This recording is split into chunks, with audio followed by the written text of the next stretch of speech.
I found a video on my phone last night, but I had never recorded anything.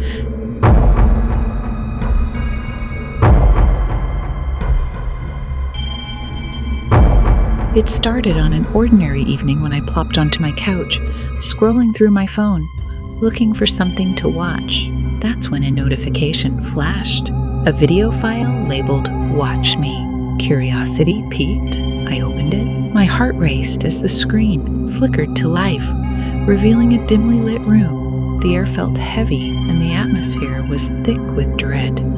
In the grainy footage, a man sat hunched over at a table, his face obscured by shadows. His eyes, however, glinted with an unsettling intensity. I leaned closer, confusion settling in. I had never recorded anything like this, yet there I was, watching a stranger who seemed all too familiar. Suddenly, the man looked directly into the camera, a chilling smile creeping across his face. "You shouldn't have found this," he whispered, his voice low and menacing. My stomach dropped.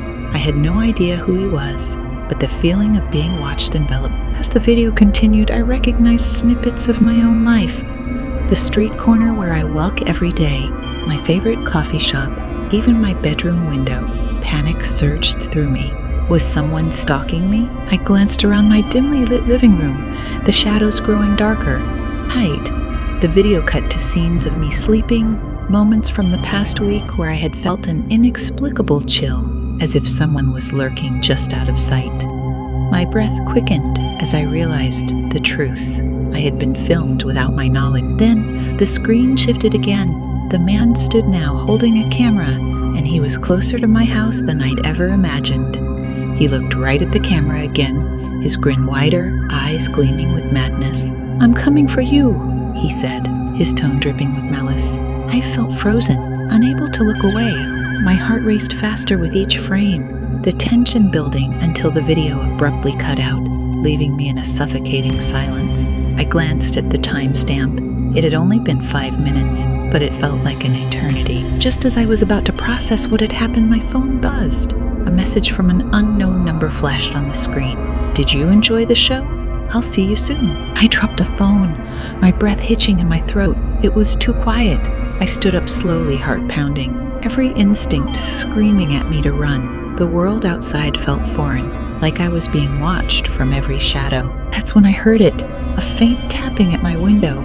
I froze, dread flooding my senses. I couldn't shake the feeling that I wasn't alone anymore. Whatever nightmare had started with that video was only just beginning. So with trembling hands, I reached for my phone to call for help, but it slipped from my grip, crashing to the floor. The tapping grew louder, more insistent, and I knew in that moment that the real horror was just outside, waiting for me to make my next move. My heart raced as I stared at the window, the tapping growing louder, rhythmic and deliberate.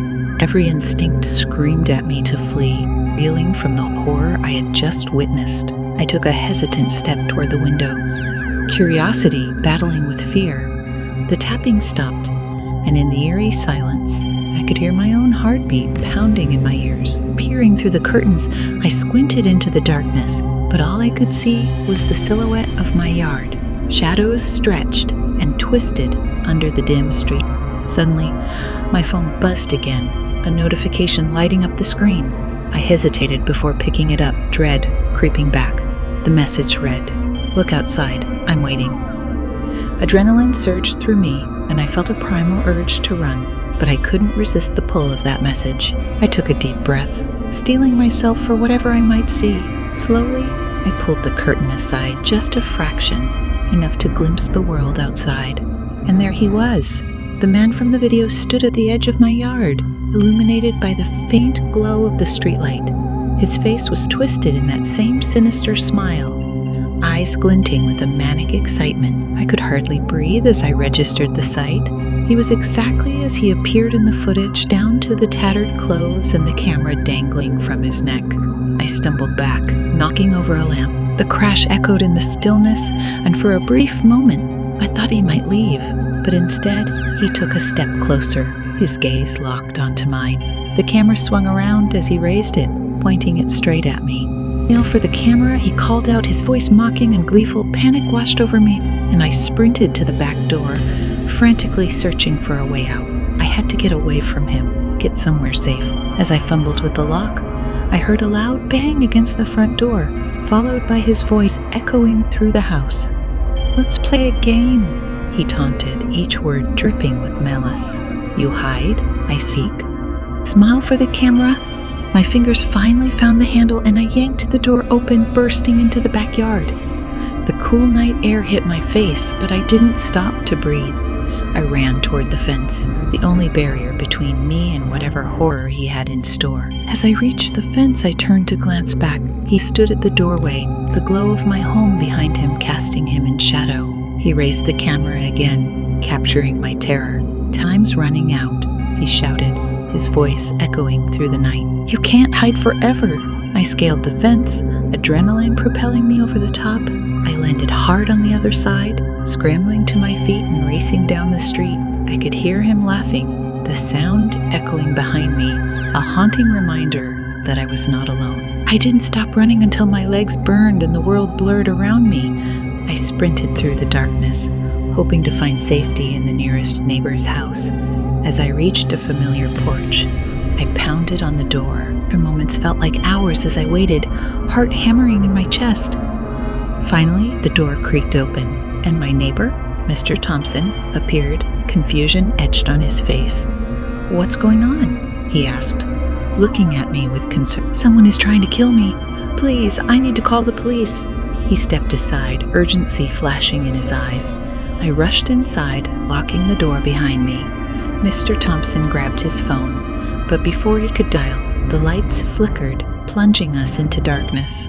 "Stay here," he said, moving toward the window. "I'll check." Before he could finish, the sound of shattering glass echoed through the house, and a dark figure slipped inside. My heart dropped as I realized he had found me. In that moment, the chilling realization hit me. This was no longer just a game. This was survival, and the nightmare was just beginning. Suddenly, the door burst open and the police stormed in. Someone must have heard the commotion and called them. The man bolted, darting toward the back, but it was too late. They cornered him, dragging him out in cuffs as he thrashed and screamed, the camera still around his neck. As they took him away, he locked eyes with me one last time, a sinister grin curling on his lips. "I'll be back," he hissed as they shoved him into the patrol car. The nightmare was over for now. But as I stood there, trembling in the aftermath, I couldn't shake the feeling that this wasn't the end. Somewhere, he was watching, waiting, and I knew deep down that I'd never feel safe again.